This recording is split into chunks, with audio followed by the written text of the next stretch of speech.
primeira coisa que eu queria entender é como é que o Trump teve a ideia de publicar a tal da imagem, né?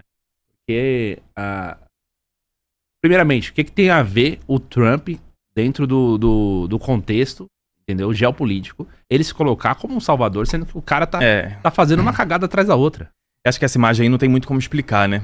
E aí ele pensar, tipo assim, não, eu vou me colocar como salvador, e isso não vai de nenhuma forma afetar os católicos. Isso não é uma ofensa. Não, e o vice-presidente é católico lá nos Estados Unidos, a propósito, né? Eu imagino ele vendo essa postagem, como é que ele ficou. Agora ele tá lá passando um pano, né? Tentando ali manter ali o nível. Ele até falou uma besteira, disse que o Papa tem que ter cuidado quando fala de teologia, né? Então, mais tentam ajustar o negócio, vai ficando cada vez pior ali.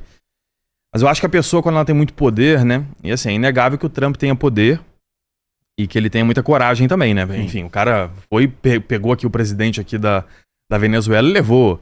Aí começa uma guerra com os muçulmanos lá no Irã, assim. O cara tem muita coragem, né?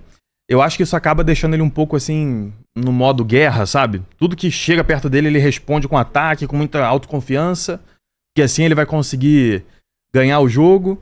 E aí o que acontece é isso, né? Ele perde a noção. Aí ele acha que pode ganhar até de Deus, né? Porque aqui, ele não se publicou com a roupa do Papa, né?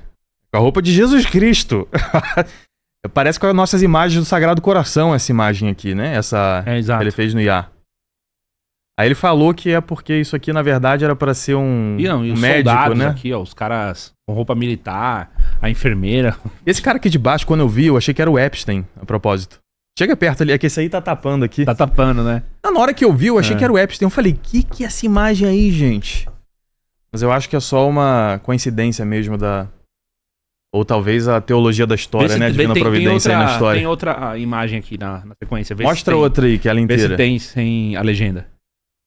Olha aí, ó. Não parece o Epstein? Cara... Vou dar uma de Thiago aqui agora e falar, ó, tudo tá conectado aqui. Tem uma mensagem subliminar. Parece assim, depois do acidente lá, magrinho e sem barba. É verdade. Então aí, ó, agora o Trump tá curando ele, ó. O Trump tá curando os outros aí. Meu Deus, com a mão na cabeça, né? Isso aí é quando o poder chega à cabeça da pessoa e ela acha que... Ela entra num modo guerra, assim, e é muito complicado isso. É o problema de hoje... É um problema que muita gente tem, né? De achar que sozinha consegue tudo. E que não depende da salvação de Deus. Aí no dia a dia, não é que o Trump diga isso, né? Mas no dia a dia ele deve estar tão acostumado a operar assim, confiando na própria atuação, né? A princípio o Papa se manifestou contra, e aí eles começaram a discutir, né? Na verdade o Papa se manifestou contra depois da... Contra não essa imagem específica, foi antes disso ainda, né? Alguns dias atrás, quando o Trump disse que daria um ultimato pro Irã, e que seria talvez o fim de uma civilização. Aí quando a gente ouve isso, né, o fim de uma civilização, o que isso quer dizer? Pode ser uma bomba atômica que ele vai atacar lá, né? O que vai acontecer? Fica no ar aí o significado do que ele está dizendo. Então o Papa começou a se pronunciar contra nesse momento, né? Surgiu umas notícias de que os Estados Unidos teriam ameaçado o Vaticano com o Papado de Avignon, né? Dizendo que na história o Papa já teve dificuldade com o poder político, que o poder político consegue influenciar até sobre Roma, né? Depois o Vaticano disse que isso não aconteceu, aí por fim o Trump colocou um tweet chamando o Papa de fraco, aí publicou essa imagem, né? Agora eu começo a pensar se aquela treta lá não tinha sido verdade, né? Tinha acontecido de verdade mesmo. Essa do Trump, né? Quando o Trump disse isso. Entendi. Do jeito que você tá falando, parece que tá tudo conectado mesmo. A verdade é que o Trump concentra realmente muito poder. Isso é perigoso. Entendeu? É sempre muito perigoso ter poder muito grande concentrado na mão de uma pessoa. Mas a grande questão isso é ofensivo em todos os níveis. Isso vai ofender aquele cara que é católico e o que não é, mas é cristão de alguma forma. Mas e pros outros, tipo assim, mano, o que esse cara tá fazendo é tratar a religião dos outros como piada. É uma blasfêmia, né? Colocar no lugar de Deus assim, né? Fazendo piada com uma imagem que é conhecida. Eu acho que é a imagem do Sagrado Coração, que é uma muito parecida. Se o pessoal achar, coloca aí na tela também. É ele com essa túnica branca, né? Com as cores assim, vermelho e azul. E Nosso Senhor com o coração dele saindo assim, bastante luz, né? Que é o seu Sagrado Coração. Mas enfim, né? Dificuldade com o estado da igreja teve ao longo de toda a história. Até quando saiu essas notícias, eu lembrei daquele vídeo do cardeal na eleição do... Tem uma que tem ele inteiro, de corpo inteiro. Vê uma que é o corpo inteiro. Sagrado Coração de Jesus. Bota Divina Misericórdia, talvez. Vamos ver se ele se acha aí. Uhum. Lembrei de um vídeo na eleição do Papa Bento XVI, um dos cardeais. Eles aparecem lá em cima naquela janelinha, né? Naquela varanda, quando o Papa vai aparecer. E aí, ó como parece, ó. Essa aqui, da Divina Misericórdia. Parece. Parecido, né? Talvez o vermelho aqui. Enfim. Ó, essa com vermelho igualzinho da imagem lá. Essa de baixo aqui. Aí, ó. É isso mesmo. Não é? A mãozinha pra cima. Aí, ó. Igual. Ele ainda teve coragem de dizer que era um médico, né? É absurdo. O médico da Cruz Vermelha. Mas eu tava dizendo que eu lembrei desse vídeo, os cardeais ficam ali em cima depois que o Papa é escolhido, né? E os jornalistas ficam filmando pra ver a cara deles. Até pra tentar mapear se os cardeais ali gostaram ou não. E aí chegaram em um cardeal dos Estados Unidos, que eu não lembro o nome dele agora. Esse vídeo viralizou na época, né? Aí eu publiquei esse vídeo de novo agora, quando aconteceu isso. Tá no seu perfil? Tá no meu perfil. Abre o perfil dele aí. Vê se acha aí. E aí ele olhando assim pra frente, né? Tá bem reflexivo. E aí quando ele chegou de novo na cidade dele, nos Estados Unidos, perguntaram pra ele, os jornalistas, o que ele tava pensando nesse momento. Porque tava todo mundo eufórico ali e tal, e ele tava bem reflexivo. E aí ele disse que ele tava ali no Vaticano. O Vaticano é uma colina que ficava fora da cidade de Roma no tempo antigo. Ela não fazia parte das 7 colinas ali. Tem até alguns teóricos da conspiração aí e tal, que dizem, a cidade de Roma é aquela que tá assentada, é a prostituta do Apocalipse, que tá assentada sobre as colinas. Mas na verdade o Vaticano tá fora. Desce um pouquinho mais, foi no dia aí da negócio. Eita. Esse aqui, ó. Pronto. Ó. Na lógia das bênçãos da Basílica de São Pedro, e ao seu redor se reuniram todos os cardeais que haviam acabado de elegê-lo. As câmeras flagraram a expressão notavelmente reflexiva de Francis George, cardeal de Chicago. Quando ele voltou para casa, os repórteres perguntaram a ele no que o senhor estava pensando enquanto olhava para fora da lógia.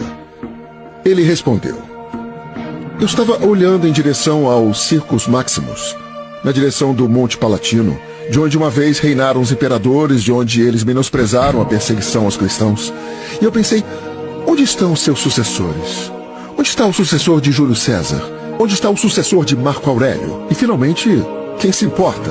Mas se você quiser ver o sucessor de Pedro, ele está bem do meu lado, sorrindo e acenando para as multidões. Em abril de 2005, vídeo, né? O Papa Bento XVI foi um monte de impérios foram atrás da igreja, né? Tentaram atacar a igreja em todos os lugares do mundo, isso aconteceu.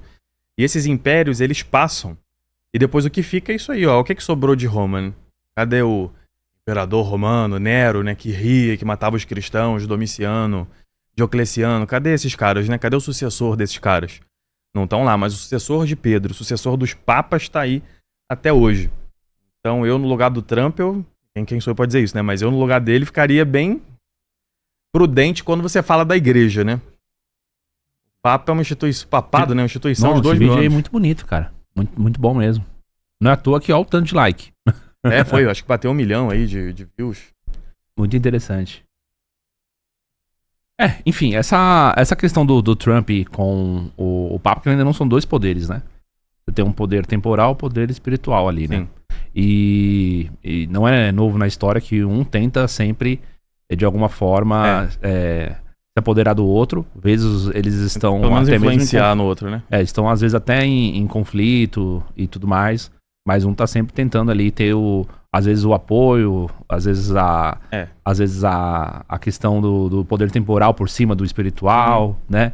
Tentar fazer com que uma coisa se sirva a outra. Sim. Não é? É que não é natural. Complicado. Não é natural do ser humano essa divisão, na verdade. A divisão do poder político e do poder religioso. Eu lembro lá em Israel. Bem, em Israel a maior parte é judeu e muçulmano. Então eu tinha um amigo muçulmano. E os judeus também têm uma mentalidade parecida nisso. Então um amigo meu muçulmano, que uma das dificuldades dele com o cristianismo era aquela frase de Jesus: dai a César o que é de César e a Deus o que é de Deus. Ele dizia, como assim? Toda autoridade é de Deus, não pode ter uma autoridade que concorre com Deus. Então, os muçulmanos, eles têm essa dificuldade, porque para eles, o líder político é o líder religioso também. Não tem como o cara mandar no país sem mandar na religião e vice-versa, né? Agora, Jesus, ele trouxe uma coisa nova, que foi muito chocante para os judeus daquele tempo, e acho que talvez até um pouco para os judeus de hoje, não saberia dizer. Mas os judeus de hoje, o fato é que eles têm lá um país, né? Que é o Estado de Israel. Então são uma nação e uma religião ao mesmo tempo. Mas Jesus, ele fez uma inovação. Ele falou que tem um poder que é temporal, que Deus delega para vários estados diferentes, e tem um poder que é um poder eclesiástico. Isso não quer dizer que o Papa não possa, ou os bispos não possam interferir na política de algum modo. Assim. A gente precisa realmente dar testemunho do evangelho. E os políticos precisam se submeter à autoridade da igreja, ou seja, ouvir o evangelho de Jesus Cristo e seguir esse evangelho. Mas são dois poderes diferentes e distintos. Né? Isso é difícil pra gente no dia a dia de fazer essa separação. Mesmo a gente com 2000 anos de história de cristianismo, ainda pra gente é complicado engolir isso, né? De que eu tenho que respeitar uma autoridade que não é propriamente eclesiástica. E as autoridades civis entenderem que tem alguém que manda nelas, né? Vamos dizer assim, que manda moralmente nelas, né? Que é a igreja. O pastor Tupirani discorda disso daí, né? Segundo ele, a única autoridade mesmo é espiritual. Todo governo... Olha aí, ó. Todo representante da democracia é servo de Satanás. Meu Deus do céu. Mas e aí, mas o que ele responde quando vem essa passagem? Lá é César o que é de César, é Deus o que é de Deus. Então, exatamente. Ele acredita que é porque o César sempre vai estar ligado, entendeu? Ao que é corrupto, ao que é impuro, ao que é pecaminoso. Ele é anarquista, então? Tipo isso. Ou ele é a favor de uma teocracia? Então, eu acredito que ele é mais ANCAP. Pelo que ele me falou, ele tem um pé no ANCAP ali, no lado ANCAP da história. Ai. Não tem como isso, né? Porque é natural do ser humano se organizar em sociedade. E para pensar aí, quem tiver em casa, né? Se o seu padre, por exemplo, podia ser prefeito da sua cidade. Ou se o bispo podia ser governador. Tipo, não tem muito sentido, porque são vocações muito diferentes, né? A vocação do líder religioso é fazer com que cada um, na sua vida, no seu trabalho, se santifique, faça a vontade de Deus, né? Que se forme. Mas ele precisa de muito tempo de estudo, de dedicação à oração. Tem como uma pessoa dessa comandar o mundo todo, né? E é o que o Papa faz, né? Porque saem nas notícias essas coisas que o Papa fala de política. Aí aparece no G1, no Estadão, em todas as redes sociais. Se bem que o Papa Leão é diferente, né? Por quê? Cara, eu acho ele bem mais contido, entendeu? Assim, ele é mais discreto o mundo entrou em guerra.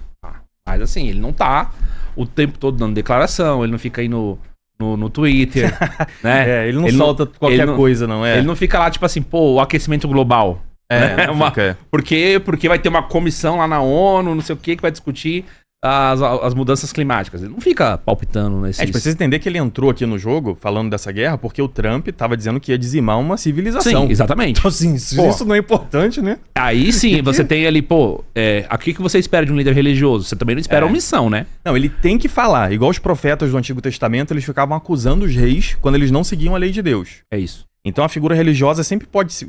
Vamos concordar com o pastor aí, né? Sempre vai ser um incômodo pra liderança, porque a liderança ela não pode fazer o que ela bem entende pra alcançar o que ela quer. Essa política de os fins justificam os meios, ela não tá certo, né? Você tem que fazer as coisas certas pelo meio certo. Então, o Papa, os bispos sempre vão estar dizendo isso. Uhum. E por isso ele acaba sendo, às vezes, um incômodo ali pro poder político, né?